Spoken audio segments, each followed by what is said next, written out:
Hey everyone, welcome to Echoes from the Basement, an X-Files podcast.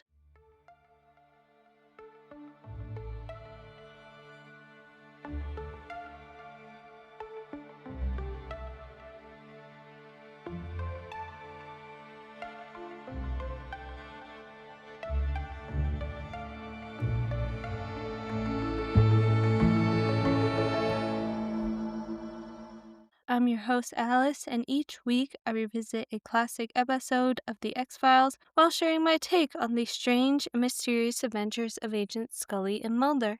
And who knows, I might even make a believer out of you. Hey everyone, how's it going? Hope you're having a great week. I have a Sky update for you. She's been pretty good so far today. I had to put her in doggy jail because I had to go outside and mow the grass, and she just can't be trusted by herself. And yes, I mowed the grass by myself, and it's awful. It's probably about 1,000 degrees. Alright, we're in episode 11, Eve. It starts in Greenwich, Connecticut. We're looking at a quiet suburb home in the fall. I really wish it was fall time right now. We see a little girl clutching her stuffed animals, and two runners approach her. The girl looks scared, and we find out that her name is Tina. The runners ask, "Where is your dad, Tina?" Tina replies with, "He's in the yard. He told me he needed some time to himself." The runners go to the backyard and they find her father. His back is facing them. He's sitting on a swing set. One of the runners decides to approach the dad, and we see that the dad is dead. His face is pale, his eyes are white. Tina screams, and the two runners call 911.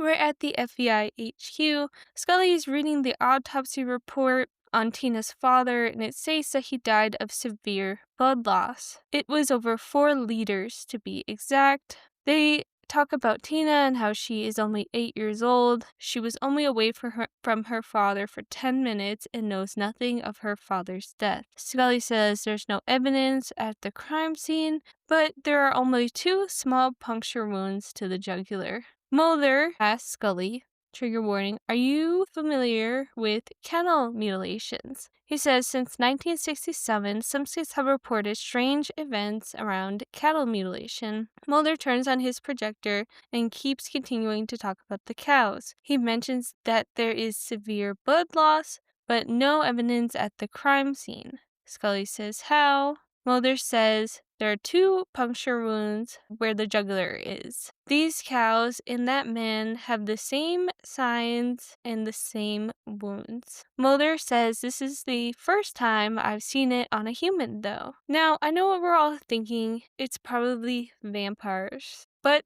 this is the X-Files, so we have to keep watching. Scully says there were no signs of a struggle, though. Mulder says the ME found a plant in his system that paralyzed him. Scully says the X-Files that we have here state that these incidents are usually filed under UFO. Often there are UFO sightings near the areas of the infected beings. Mulder mentions that there's a loss of time, which they have seen before. That would explain why Tina couldn't remember anything. Remember, it's 9 minutes. That time stops during alien abductions. Scully asks, well, why would aliens travel light years away and come to Earth just to hurt these cows? Mulder replies, well, it's the same reason we do experiments. Now, they finally stepped it up to humans. We're at Fairfield County Social Services, Greenwich, Connecticut. We see Tina holding her stuffed animal through a window. She's in her own bedroom.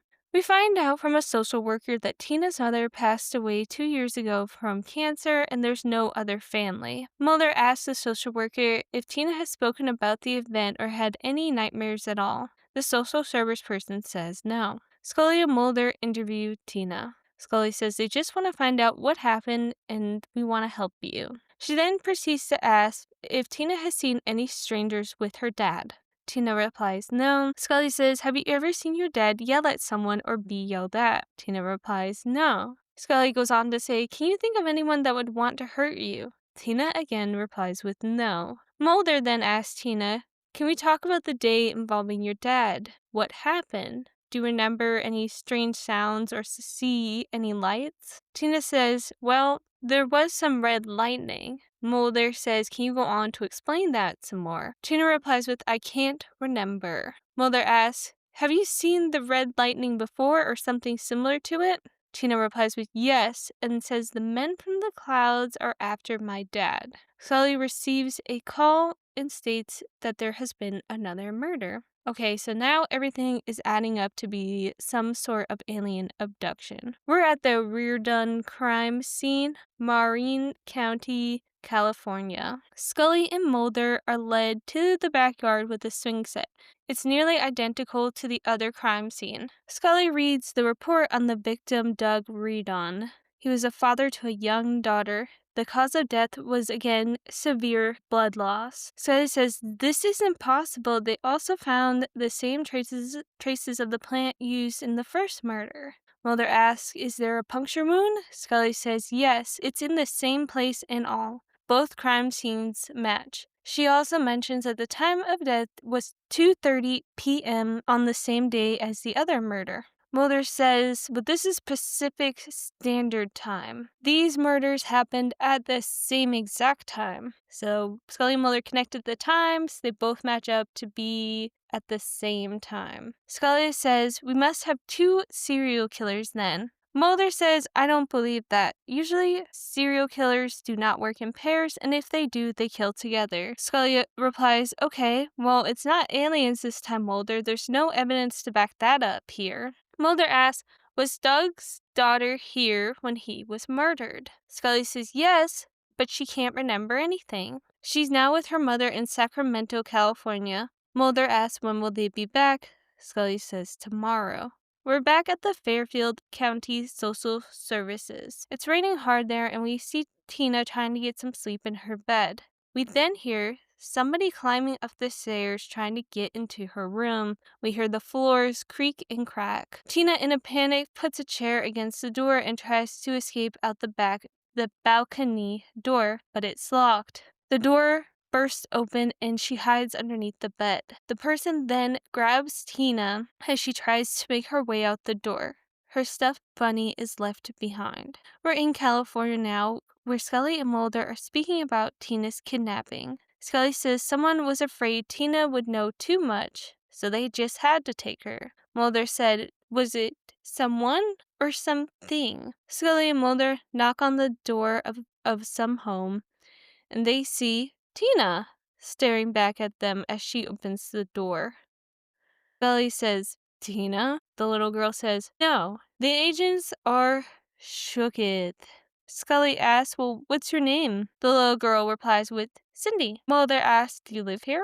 Cindy says, yes, I was born here. They enter the home and Cindy starts watching cartoons. Mulder is talking to Cindy's mother. Cindy's mom is just really upset about her husband, Doug. Mulder asks if Sydney is her only child. Cindy's mom said yes. Weird, because we just saw Sydney in Connecticut.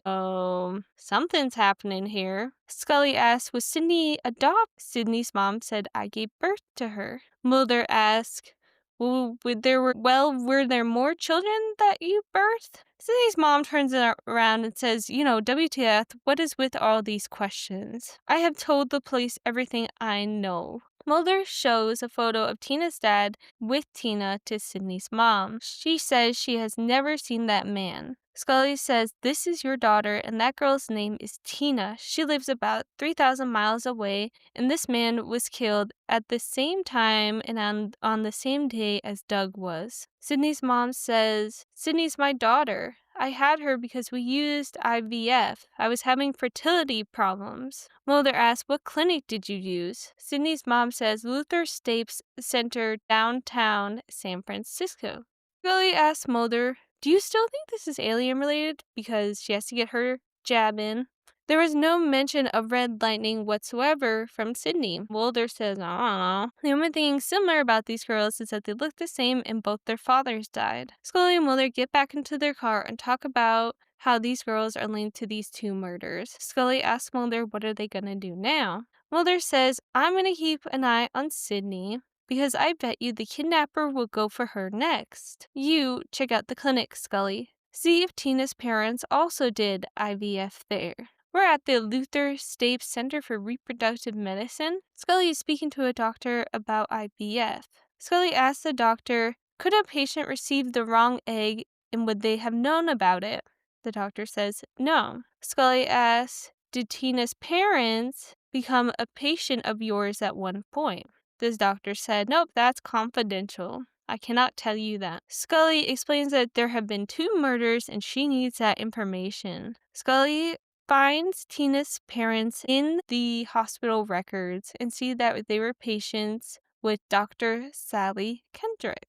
The doctor we see bury his face in his hands with shame when he hears that name. Scully asks, what's the problem? The doctor explains that Dr. Kendrick was a problem. We watch a video featuring Dr. Kendrick explaining IVF. The doctor says she was brilliant. The best doctor we ever had here, Dr. Kendrick.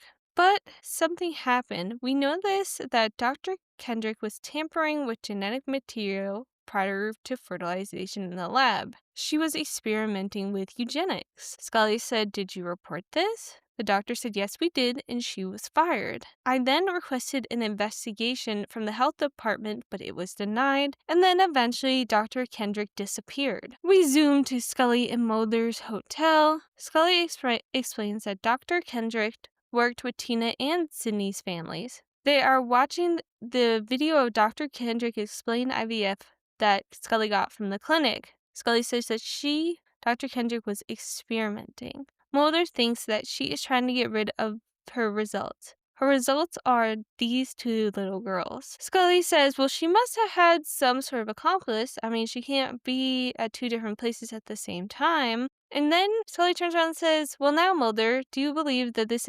investigation doesn't involve aliens? The phone rings, Scully answers it, but it hangs up.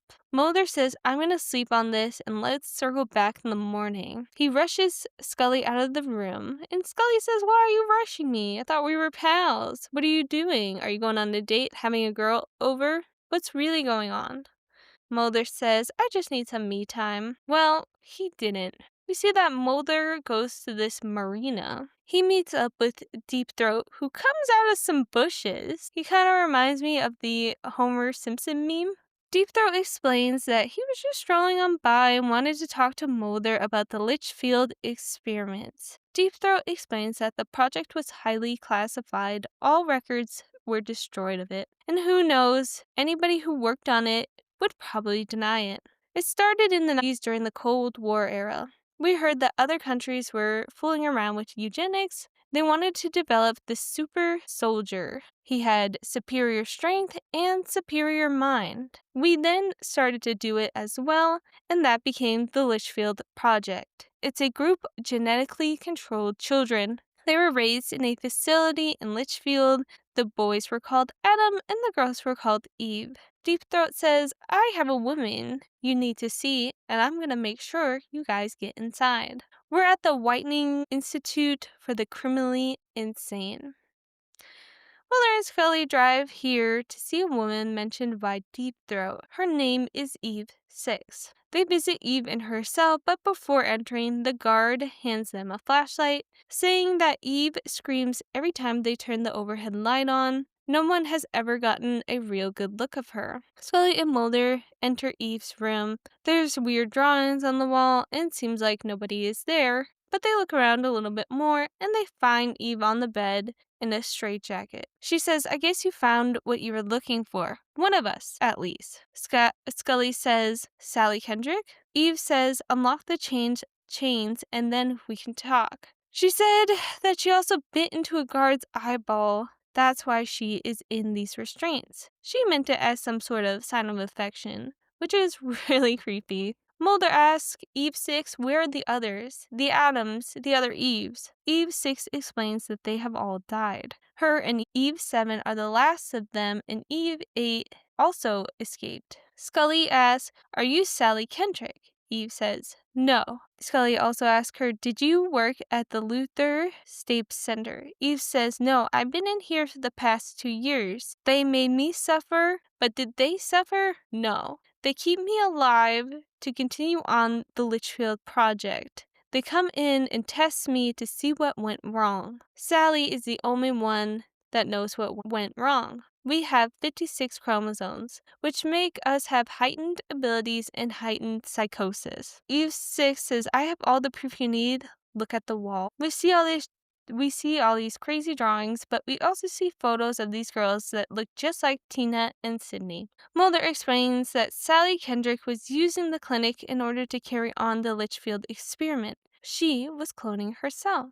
We're back at Sydney's house. Sydney is praying with her mom. She's going to bed. Mulder and Scully are staking out the house and discussing what Eve 6 has said. What if there are 2 Eves out there? That would make sense about the murders that happened at the same time. Sally Kendrick has an accomplice herself. Scully says, I thought all this time it was going to be those 2 little girls. Ooh, boy. If Scully knew how right she was. Mulder says the 2 Eves are killing the parents to take Sydney and Tina and keep both of them. Sydney hears something and goes to look out her window. She's kind of eyeing Scully and Mulder. She's dead on staring right at them. Scully asks, do you think the girls know what they are? Mulder says, I hope not.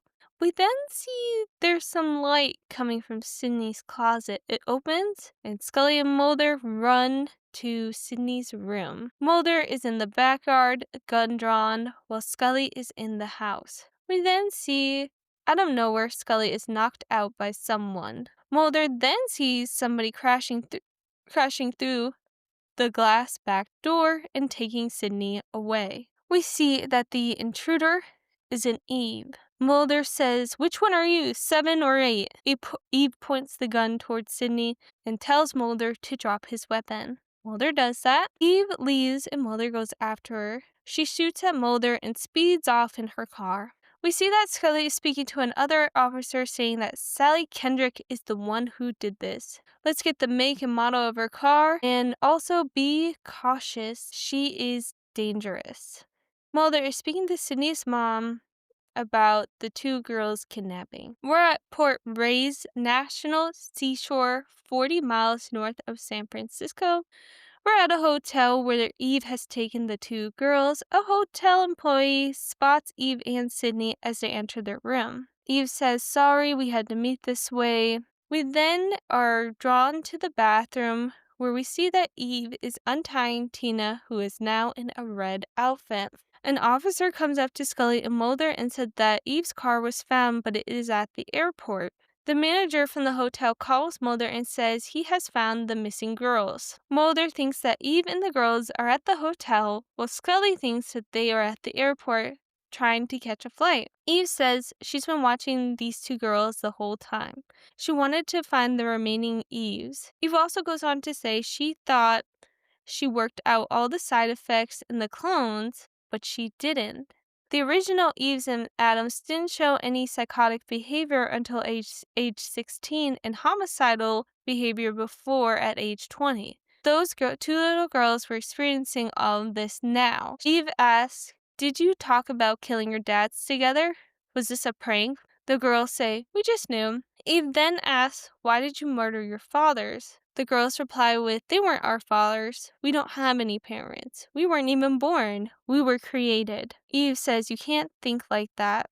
Think differently. Eve says that she took the 2 girls because she knows anything and everything about them and can understand and relate to them. She says with long-term medications and help programs, they can become like her, and they can become more stable. Eve then starts to convulse. The girl slips something in her soda and have poisoned her. Eve says, trigger warning, that she will correct her mistake and grabs a knife. The police show up to the hotel. Scully and Mulder are there too. They rush into Eve's room when they hear a loud bang. The agents burst in. They see Eve on the floor dead and the window broken. Scully sees the girls huddled in the corner, saying, we were supposed to all drink, but we just pretended. Eve tried to poison us. It was her and another lady. Scully says, what did this other lady look like? The 2 girls said the other lady looked just like Eve. Scully and Mulder start to investigate the scene and see that all the cups were poisoned. Eve 6 did say that the Eves and Adams were prone to hurting themselves. Mulder and Scully say that they're going to take the two girls back to get them checked out.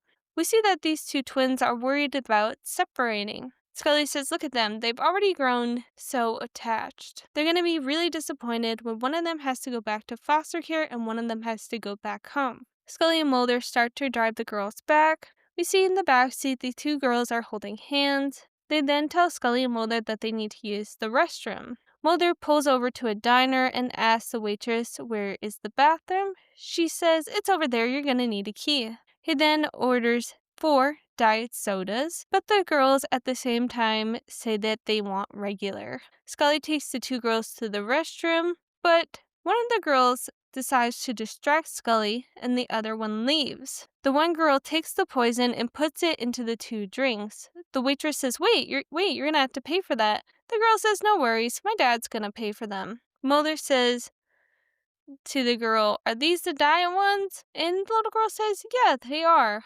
Mulder says, are you sure? These are really sweet. Here, take a sip. The little girl says, no, I saw the waitress pour them. They are diet. I just wanted to mention that they previously said that the poison does taste a little bit sweet. Everybody leaves with their soda. Scully takes a sip of hers and said, it tastes really sweet too. Are you sure this is diet? Mulder asks Sydney, did you grab my keys off the counter when we were in there? She says no. Mulder leaves to go and get his keys. When Mulder goes to grab his keys, we see something green where their drinks were, the color of the poison. He then takes a little bit of the poison and puts it in his mouth. I'm not sure why, but that's just Mulder for you. Mulder calls for Scully and says, oh, no, I just want to open the car door for you, Scully. I'm such a gentleman. He then spills her drink. Mulder whispers into Scully's ear that the girls are trying to poison them. The girls hear it. They run and hide under some trucks. Scully and Mulder go after them. Mulder spots the girls and he grabs a hold of them. The girls start screaming and Mulder yells for Scully. A concerned driver who thinks these girls are being kidnapped comes out of his truck with his wife to save the girls. Mulder says, back off, I'm a fed. He says, let those girls go with his weapon drawn. His wife says, girls, get in the truck, we're gonna save you. She says, we're gonna call the police too. Scully says, we are the police. The girls run away again. Mulder and Scully run after them back into the diner. The waitress said, I don't know where those girls are, but a bunch of school kids are leaving on that bus out there.